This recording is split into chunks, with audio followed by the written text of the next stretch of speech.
구독, 좋아요.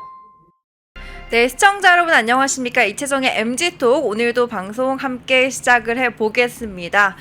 네, 지금 오후 1시 33분 기준이었는데요. 지금은 어떻게 바뀌었을지 모르겠지만 코스피가 전 거래일 대비 6.62포인트 내린 것으로 지금 거래가 된 것으로 나옵니다. 또 최신 업데이트 상황은 아직 제가 확인을 못 해왔는데 아침에도 코스피 하락으로 출발을 해가지고 지금까지 지금 내림세를 유지하고 있는 셈입니다. 개미들의 분노가 지금 잦아들고 있지 않고 있는 상황인데 그 상황도 이따 함께 살펴보면서 먼저 오프닝 멘트 가져가겠습니다. 뒤에 사진 보시면요. 이춘석 법사위원장, 사퇴한 이춘석 법사위원장 사진을 가져왔습니다. 네, 이 사진에 지금 보이시는 아래 글자 보이시죠? 타협하는 것이 원칙이지만 원칙은 타협하지 않겠습니다. 이렇게 땅땅 두드리면서 이춘석 법사위원장이 본인의 페이스북에 올린 사진입니다.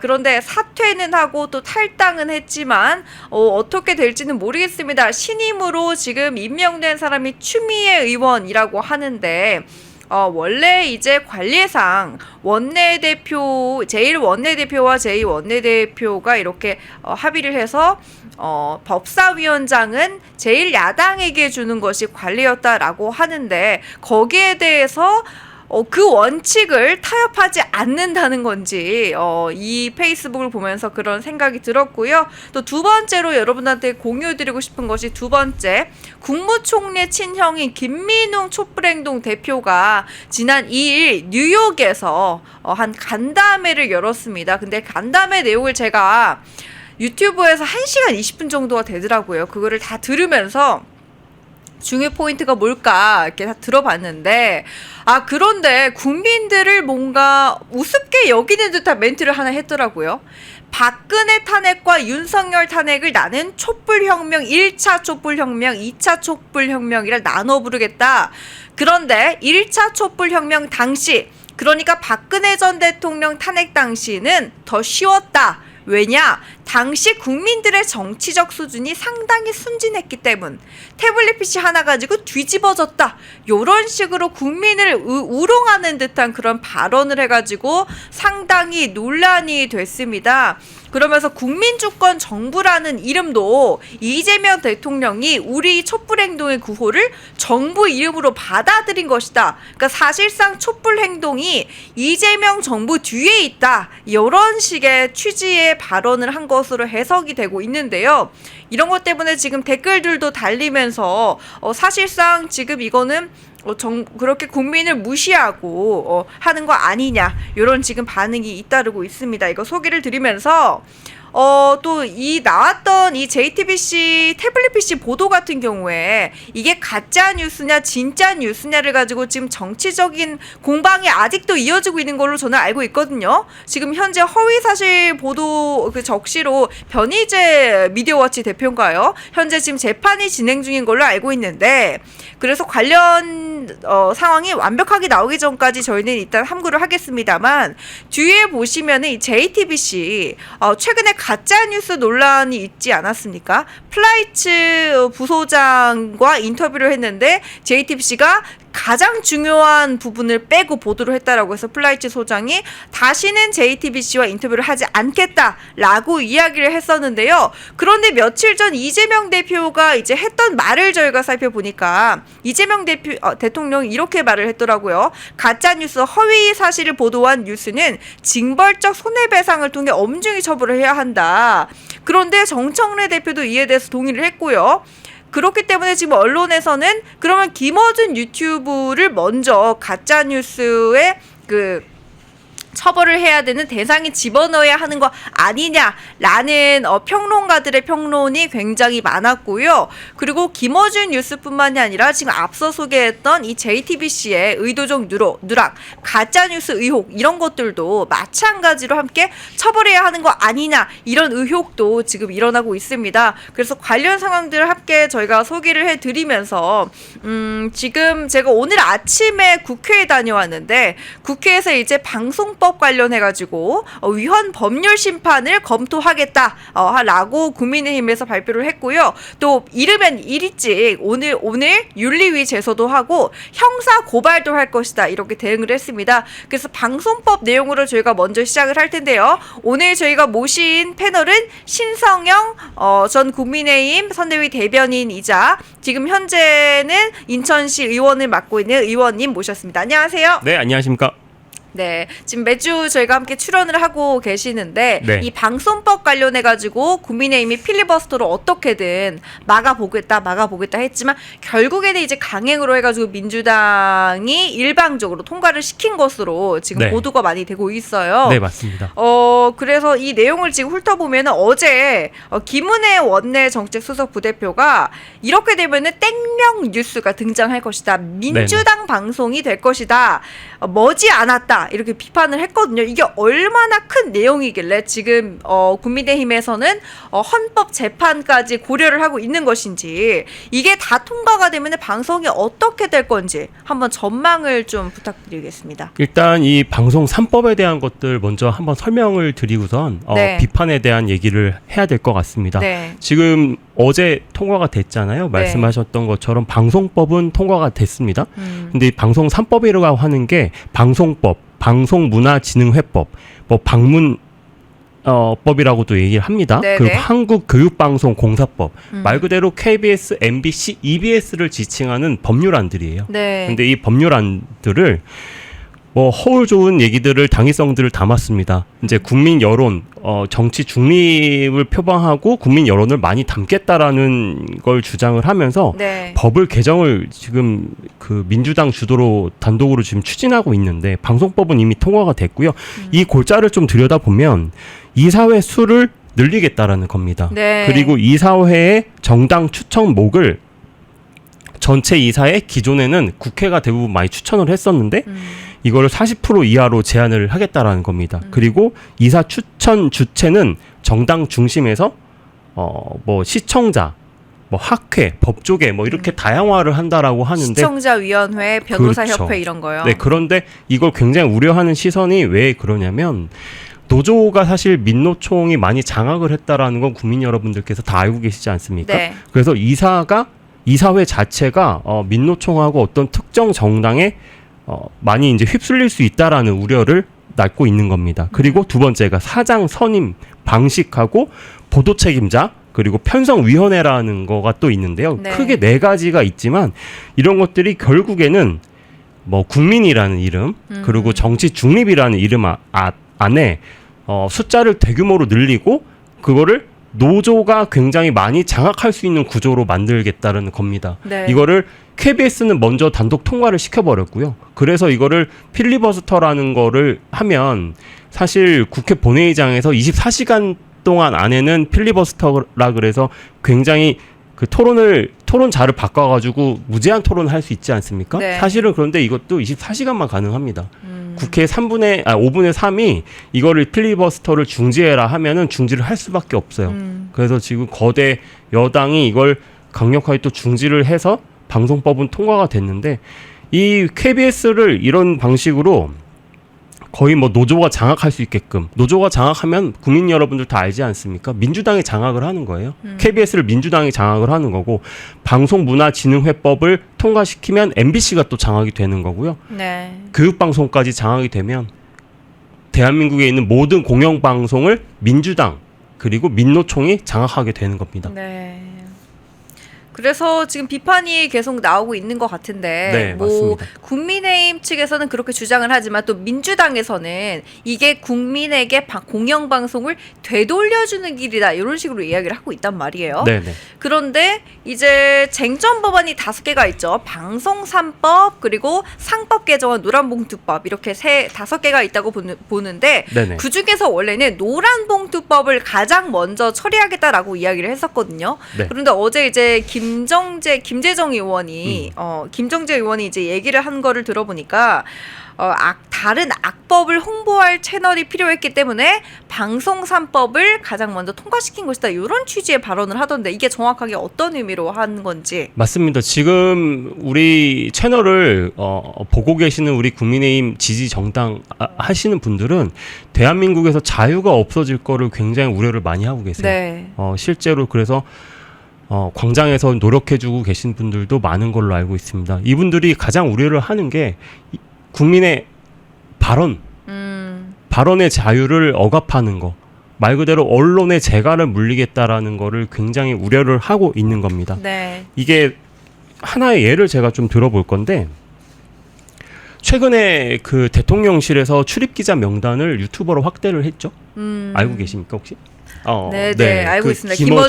김어준의 뉴스 공장 뭐 해서 그 진보 성향의 유튜버라고 할 수 있는 말 그대로 극자 유튜버입니다. 네. 극자 유튜버 3개를 대통령실 출입 기자로 정식 승인을 했는데 해명을 또 이 공식적인 언론 기능을 가진 방송사라고 또 대통령실이 해명을 했어요. 네. 근데 제가 알기로는 팻마도 신청을 하신 걸로 알고 있는데 하셨나요? 팻마도 지금 그 명단에 지금 들어 있을 거예요. 그렇죠. 제가 알기로는 우파 성향의 유튜버 대표 유튜버들이 있죠. 팻마를 비롯한 3개의 유튜버도 대통령실에 출입하겠다라고 신청을 한 걸로 알고 있어요. 근데 굉장히 편향적으로 극자 유튜버라고 할 수 있는 뭐 대표적인 김어준 방송을 승인을 해줬단 말이죠.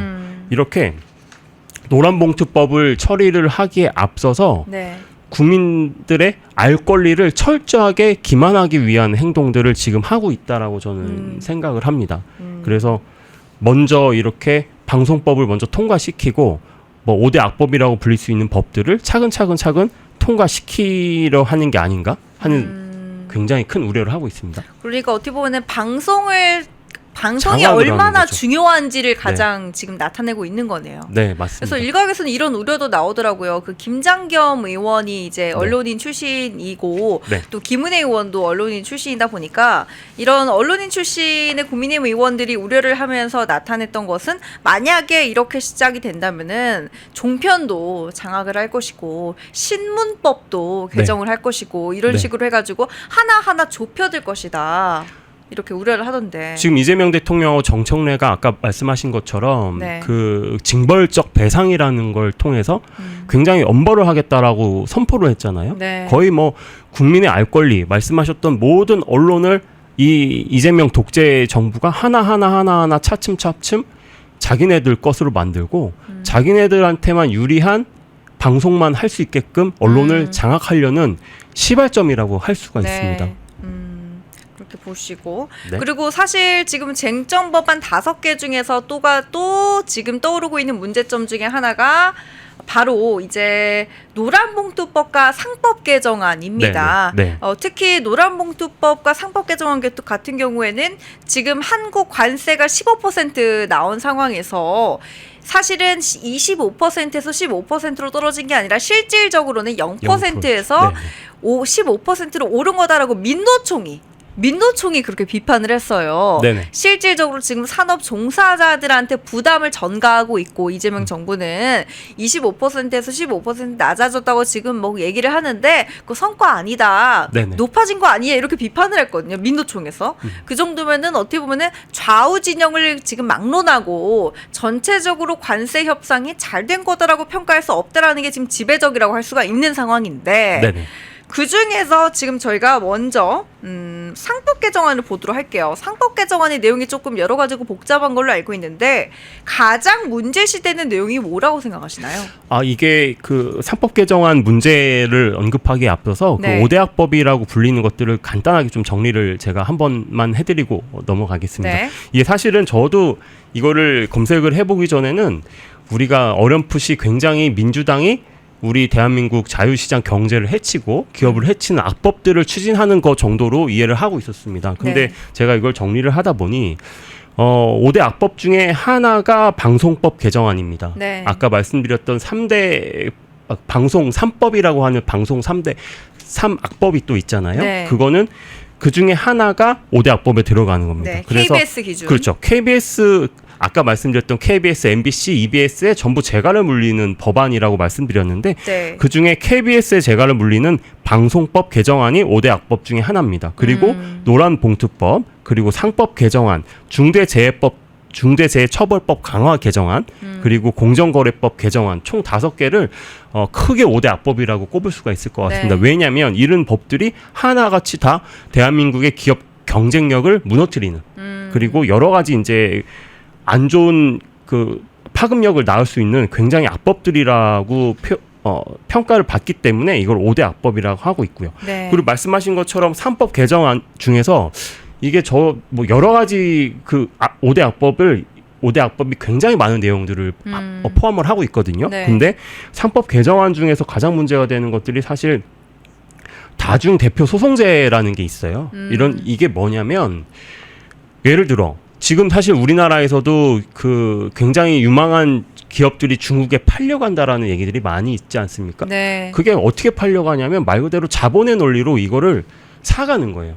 굉장히 기업 경영이 우리나라는 그 기업이 이제 경영을 하면서 상속세를 내야 되지 않습니까? 그래서 우리나라는 그게 2대 3대로 기업 경영을 물려줄 때 굉장히 이거를 상속세를 마련하기가 굉장히 어렵습니다. 그래서 자본의 논리로 이제 중국 자본이 들어와서 이거를 공격적으로 인수해가는 경우들이 아주 허다한데요. 네. 그런데 이 다중대표 소송제라는 건 뭐냐면 외국에 있는 그 예를 들어 뭐 그 이사들이 국내에 있는 이사들한테 소송을 할 수 있는 제도라고 해요. 그래서 이거는 굉장히 국제 경쟁 시대지 않습니까? 네. 기업들이 국제 경쟁 시대에 대한민국의 기업들이 굉장히 노출될 수 있다. 허약하게 노출될 수 있다라고 굉장히 우려를 많이 낳고 있는 법이고요.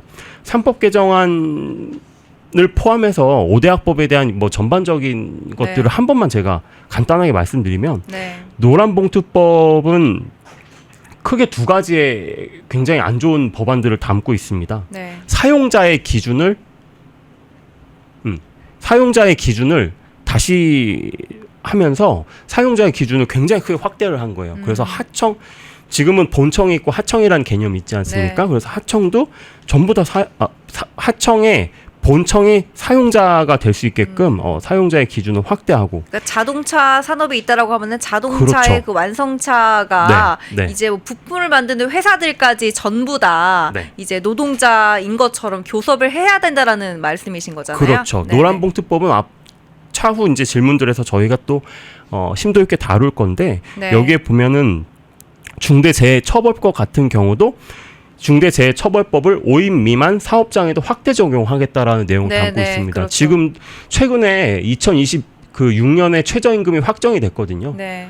최저임금이 사실 지금 소상공인이 지불할 수 있는 한계 능력을 벗어났다라는 네. 평가가 많습니다. 그래서 소상공인 업계를 다 전반적으로 무너뜨리고 있다라는 얘기가 많은데 이 5인 미만의 사업장의 법을 적용받지 않기 위해서 사실은 소상공인들이 굉장히 편법으로 5인 미만으로 그걸 억지로 맞추고 있어요. 네. 그런데 이걸 5인 미만에까지 중대재해처벌법을 강화하겠다? 소상공인들을 다 죽이겠다라는 얘기입니다. 이것도 그래서 굉장히 큰 논란이 있는 법안이고 공정거래 개정법 같은 경우는 지금은 기업이 사실은 무분별한 고발을 좀 방지를 하기 위해서 공정위가 어떤 걸 가지고 있냐고 한다면 전속 고발권을 가지고 있어요. 네. 그래서 여러 가지 이제 그 기업이 만든 제품이라든지 이걸 이용했던 사람들이 기업을 함부로 고발할 수 없게끔 함부로 이걸 너무나 고발을 많이 해버리면 기업의 경쟁력이 약화되는 그 굉장히 악영향이 있지 않겠습니까? 네네. 그래서 이런 것들을 방지하고자 전속 고발권이라는 걸 만들어놨는데 공정거래법 개정안에는 이 전속 고발권을 폐지하겠다라는 것들을 개정안에 담고 있습니다. 그래서 이렇게 5대 악법이라고 불리는 이 법들이 결국 대한민국의 모든 기업의 경쟁력하고 네. 경쟁력을 악화할 수 있다라고 합니다. 네. 근데 이제 노란봉투 원칙법 같은 경우에 이제 특히 문제가 됐던 것이 아까 네네. 말씀을 드린 것처럼 한국 자동차 산업 관련해 가지고 문제가 좀 컸던 것이 네네. 우리나라의 경제를 견인한다라고 하는 게 여러 가지가 있지만 네네. 뭐 반도체도 있을 것이고 조선업도 있을 것이고 배터리도 있겠지만 어떻게 보면 정말 수출품으로는 한국 자동차만한 게 없다라는 이야기가 나오는 게 정말 오랫동안 우리가 다져온 어떤 기틀과 같았던 그런 거였잖아요. 네네. 특히 지금 미국에 지금 수출되는 한국 자동차가 35%라고 전 들었는데 15% 관세를 매기게 되면은 원래 없던 추가로 거에서 또 매기겠다는 거죠. 추가로 그렇죠. 매기게 되는 것이기 때문에 네, 네. 원래 우리가 경쟁하던 일본과 별 차이가 없게 된다. 네. 그러니까 일본에서 타는 좋은 차 대표적으로 뭐가 있죠? 도요타. 네, 있죠? 토요타보다 네. 제네시스가 더 비싸게 되고 네네, 또 맞습니다. 유럽차 같은 경우에는 자국차 중심주의가 있어가지고 한국차를 잘 안 산대요. 네네네. 외국차를 잘 안 사기 때문에 이런저런 사유로 굉장히 어쨌든 지금 어려움에 처해 있는 상황이고 또 지금 미래차 관련해가지고 전기차 네. 또 자율주행차 잘 아시겠지만 네, 네. 지금 왜냐면 지금 테슬라를 타시는 우리 의원님 테슬라 네. 타시잖아요. 테슬라를 타기도 하고 네. 한국자동차연구원 출신이어서 그렇죠. 그래서 차에 더 관심이 잘 아실 많습니다. 것 같아요. 지금 네네. 제가 구체적으로 여쭤보는 거예요. 어쨌든 지금 대내외적으로 힘든 상황인데 여기에다가 노란봉투법이 끼 얹어진다. 그러면 어떻게 될 거라고 보세요? 아, 정말 심각한 상황인데 노란봉투법을 한 번만 잠깐만 다시 또 네, 설명을 네. 드리면 크게 두 가지가 있어요. 이게 핵심 조문이 있는데 하청 노동자도 원청과 직접 교섭과 쟁의가 가능하게 되는 겁니다. 왜냐하면 아까 말씀드렸던 것처럼 사용자의 범위를 직접적인 영향력이 있는 자로 확대를 하면서 이게 사실은 우리나라뿐만 아닙니다. 전 세계가 어떤 산업 구조가 어떻게 되어 있냐면 가장 꼭대기는 사실 대기업이라고 불리는 기업이 있습니다. 네. 거기서 사실 뭐 1차 벤더, 2차 벤더라고 불리는 하청이 전체 산업 구조를 다 지탱하고 있는 피라미드 구조처럼 되어 있습니다. 근데 이 사실 중대재해법이라고 아까 말씀드렸던 하청이 어떤 이 소속되어 있는 이 하청 기업에서 네. 사실 안전관리 부실이라는 그 사고는 빈번하게 발생할 수가 있거든요. 그렇죠. 이거를 다만 강화를 해서 최대한 안전사고가 나지 않게끔 사회구조를 점점 이제 바꿔가는 겁니다. 네. 근데 이게 사실은 100명이, 10,000명이, 수십만 명이 근무를 하는데 이 산업재해라는 게 아예 발생하지 않을 수는 없습니다. 네. 논리상. 그런데 이거를 하청인 본청, 꼭대기에 있는 본청에서 이거를 손해배상을 할 수 있게끔 법안을 열어주는 거예요. 굉장히 당연히 피라미드 전체 구조가 휘청일 수 있는 구조가 네. 되는 거고 또 하나가 불법 파업에 대한 손해배상 청구를 제한을 하는 겁니다. 지금도 사실은 대한민국의 그 자동차 산업이 굉장히 국제적 경쟁력이 없는 이유라고 가장 먼저 꼽는 게 너무 노조의 권한이 강화돼 있다라는 걸 꼽습니다. 이미 네. 제왕적 노조라는 말까지 있잖아요. 아시잖아요, 그죠? 네. 민노총하고 한노총으로 대변되는 뭐 현대자동차 노조, 기아자동차 노조들은 굉장히 큰 귀족 권한을 가지고 있고 네. 귀족 노조라고 불립니다. 네. 연봉이 막 1억은 그냥 우습게 다 넘어간다라고 하죠. 이런 상황에서 노란봉투법으로 뭐 현대자동차라든지 기아자동차, 한국을 대표하는 자동차 산업을 더 억압을 한다 그러면 네. 당연히 우리나라 대한민국의 자동차 기업의 경쟁력은 약화될 수밖에 없는 거예요. 지금 이 상황인데 아까 말씀하신 것처럼 한미 FTA 사실은 우리가 이게 한미 FTA 이명박 전 대통령 때 이게 우리가 0%로 타결을 했지 않습니까? 네, 그렇죠. 사실은 우리나라 국민들께서 한 번 더 아셔야 되는 게 우리나라 대미 관세는 0%였습니다. 0%. 그러니까 지금 와서야 0%가 얼마나 큰 그렇죠. 거였구나를 사람들이 이제야 깨닫더라고요. 이제야 깨닫는 거예요. 그 한미 FTA가 0%로 돼서 굉장히 우리나라는 뭐 자동차도 뭐 도요타보다 싸게 팔 수 있었고 그런 길이 열려 있었습니다. 네. 근데 이게 이재명 정부 때 이게 뭐 25%에서 15%로 본인들은 줄였다라고 자축을 하지만 아니요. 0%에서 15%로 올라갔고요. 심지어 그 뜯어보면 최근에 관세 정쟁이 벌어지면서 뜯어보면 자동차 업계 그리고 철강 업계에 대한 중국발 철강을 사용하는 모든 전자제품과 자동차에 50% 추가 관세를 매기겠다고 했지 않습니까? 네네. 우리나라 자동차 산업은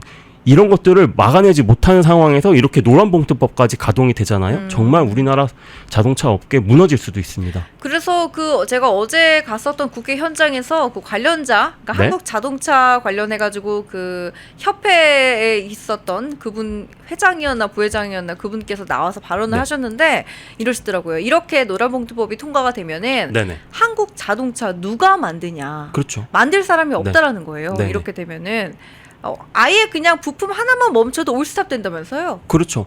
이게 아시겠지만 컨베이어 벨트 네. 처음에 이제 자동차의 자동화가 되면서 그 자동차 값이 확 내려갔는데 그거를 대변하니 컨베이어 벨트라고 할 수 있습니다. 네. 이게 자동차가 지나가면서 작업자가 붙어가지고 조립을 하는 거예요.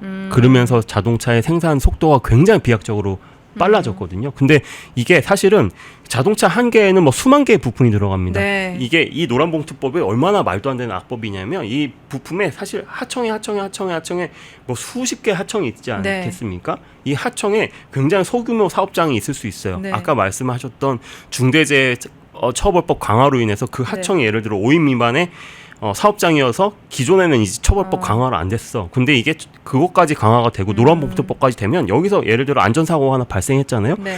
원청에 현대자동차 회장까지도 처벌을 받을 수가 있는 겁니다. 누가 그 최근에 회사를 하겠습니까?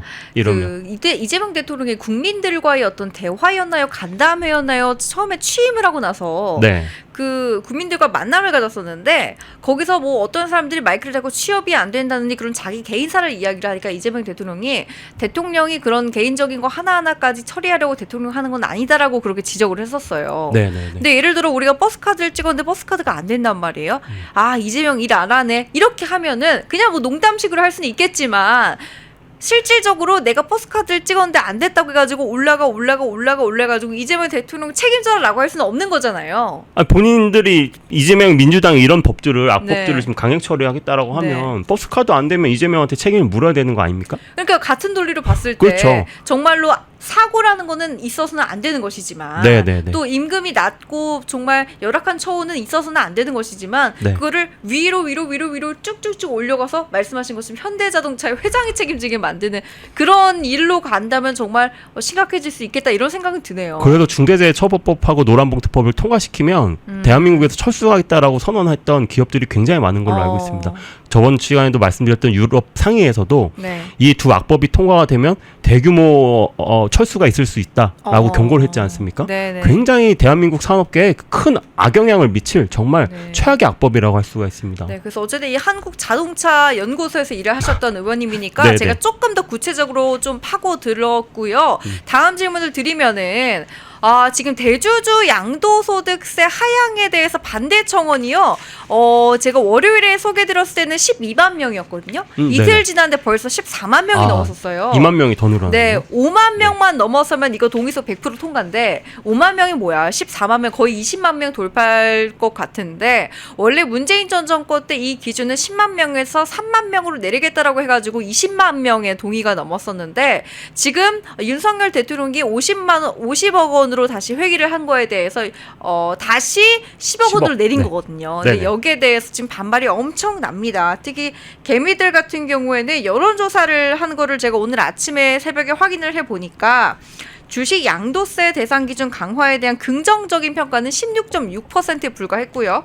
그리고 부정 평가는 41.2%에 달했습니다. 나머지는 뭐 알 수 없다, 모르겠다 이런 식의 답변이었고 어쨌든 민주당에서도 굉장히 놀라가지고 재검토하겠다라고 지금 나선 상황인데 정청래 당대표 같은 경우에는 공식적인 발언을 삼가라 이런 말까지 했습니다. 그래서 이 상황, 일련의 상황 며칠 동안 지켜보셨을 텐데 이 상황에서 뭐 변회로 이재명 대통령 지금 휴가 나간 상황이잖아요. 네네. 그거 관련해가지고 국민의힘도 많은 비판을 한 것으로 알고 있는데 이 의원님은 상황 어떻게 보시는지.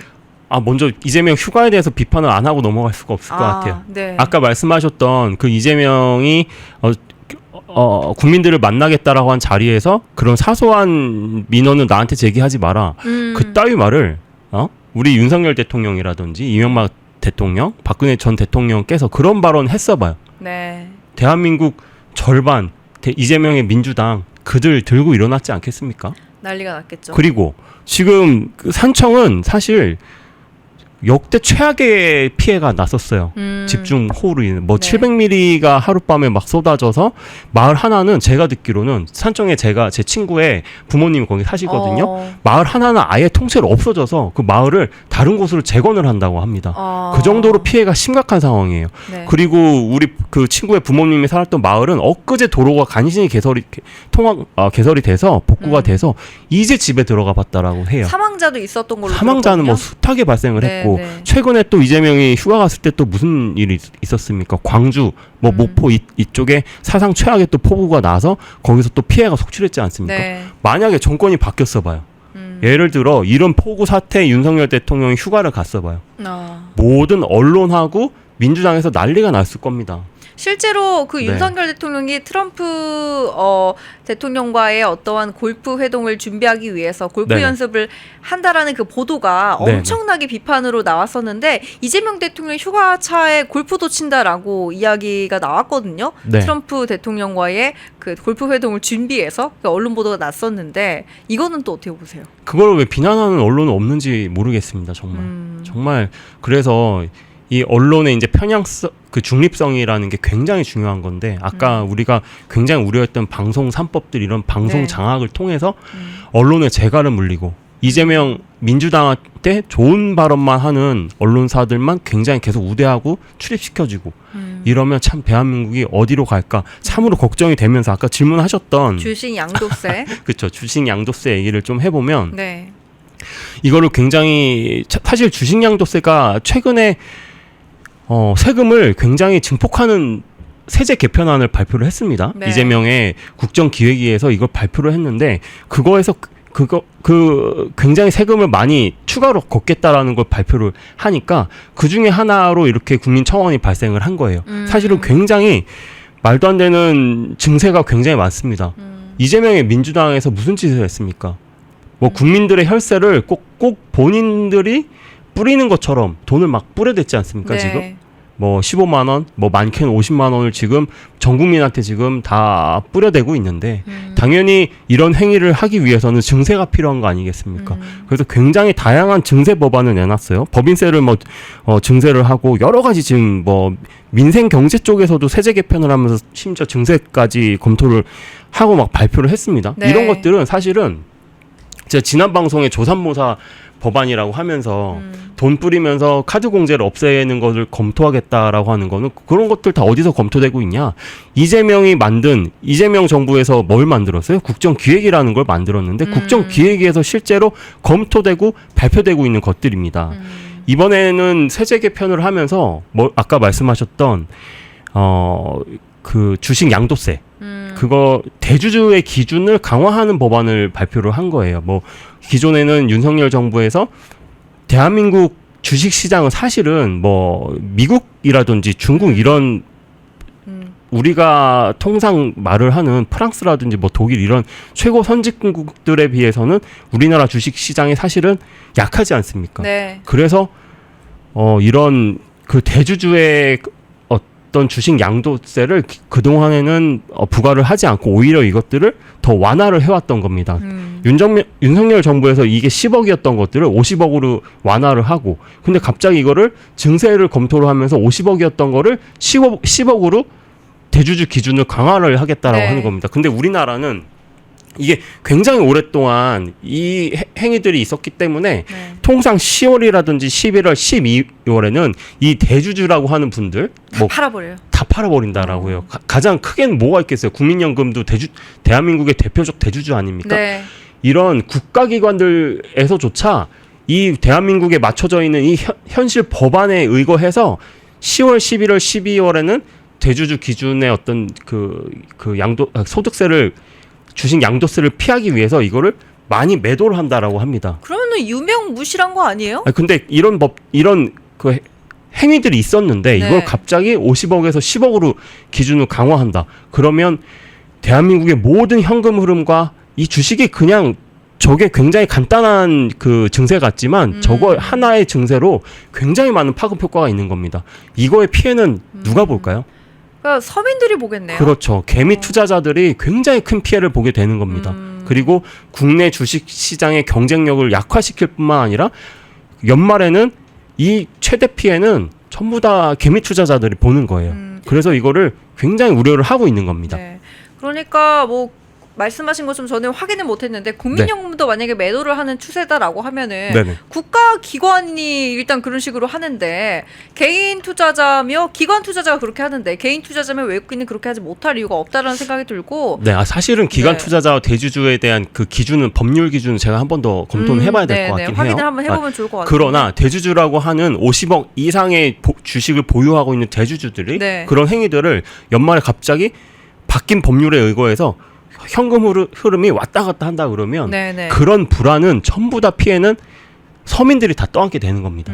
지금 서디님께서 네. 돈 뿌리겠다고 무리해서 국고를 거덜내고 맞습니다. 충당하려고 네. 증세를 하고 이런저런 세금을 만들어서 걷어가는 것부터가 조삼모사 어불성설이다. 가장 좋은 건 감세해서 사람들을 숨통 트이게 해주는 건데 네, 이렇게 말씀하시는데 좀 명언을 주셨네요. 네, 명언입니다. 네네. 네, 서디님 감사합니다. 네. 펜앤마이크와 광동이 함께 준비한 머리부터 발끝까지 모든 순간 풍성하게 광동 효모비오틴 하루 한 번으로 가득 채우는 에너지 600mg 맥주 효모 함유 목 넘김 좋은 알약 타입 펜앤마이크 TV 단독 할인 1개월분 한 박스에 15,000원 3개월분 3박스에 35,000원 펜앤마이크 구독자 전용 댓글 상단 할인 링크에서 구매 가능합니다. 전화 문의는 1661-6915 전화 문의는 1661-6915 펜앤마이크에서 추천하는 영상도 보고 가세요. 다른 영상도 즐기시려면 구독 버튼을 꼭 눌러주세요.